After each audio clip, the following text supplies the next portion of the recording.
乐乐从早上5点开始发烧，现在好点了吗？好多了。那你今天不上学，在家休息好吗？你今天一天最好是躺着休息好吗？嗓子不舒服多喝水好吗？好嘞。早餐也非常简单，面包、鸡蛋、蔬菜、水果，还有肉肉。你可以选哪个都行。吃不出来。小妹自己在剥蛋蛋，你要吃蛋蛋是吗？你黑莓吃的嘴巴都是黑色的。皮皮突然问我一个问题，他说这个肉怎么是1812年生产的？时间太久了。可是这个品牌是1812年建立的，不过那也够早的，都200年了，太厉害了。那有200年，然后呢111年。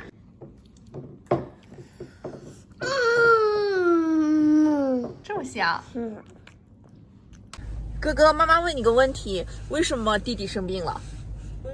晚上没有睡着。俩在聊什么？聊得那么开心，聊到9点半才睡。It's none of your business。好吧，可是你们生病了就关我的事儿了。8点10分，我来到单位了。我今天上午要帮助一个博士后，另外还要帮助我们的管理员做点事情。那个博士后，我每次帮他干活啊，我都来的比他早，他老迟到。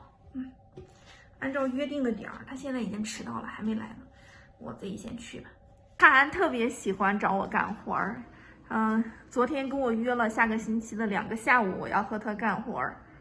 我可以选择拒绝他，也可以选择帮助他，都可以。如果有时间，我就会帮助他，因为大家是一个组的，就是要互相帮助。同样，我有问题的时候，他们也来帮我。其实我觉得我自己也很奸诈，就是我有我自己的小心思。我来得早，我干完我的活儿，别人需要帮助的时候，我就帮助别人。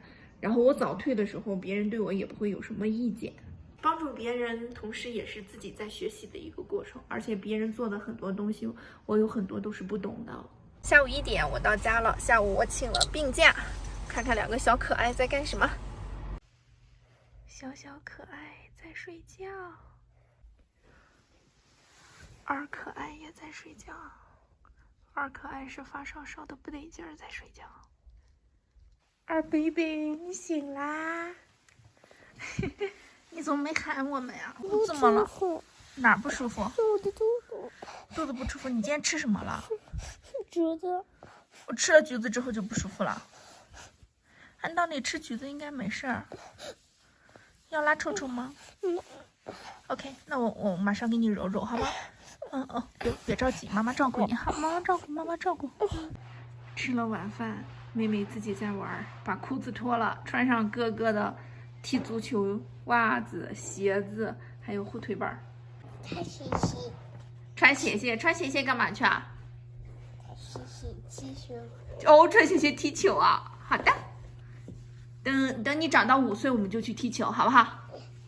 加油！大宝在自己读书。二宝发烧还没有完全好。早上我上班之后，他自己吃饭，吃的有点太多了，有点消化不好，肚子不舒服了1天。今天晚上休息1晚上，应该就差不多了啊！加油，小宝贝儿！